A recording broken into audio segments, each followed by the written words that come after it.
আসসালামু আলাইকুম রহমতুল্লাহ।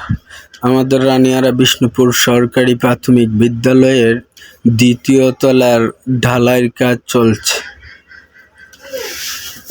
তিনতলা ভবন হবে। এই তিনতলা ভবনের দ্বিতীয় তলার ঢালাইয়ের কাজ আজকে চলছে।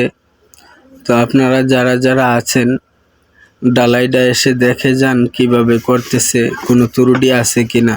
সবাই একটু নিজ দায়িত্বে এসে নিজেদের স্কুল নিজেরাই একটু থেকে ঢালাইটা মজবুত করে যান। বুঝে নেন আপনাদের গ্রামবাসীদের স্কুল আপনারা কিভাবে মজবুত হবে।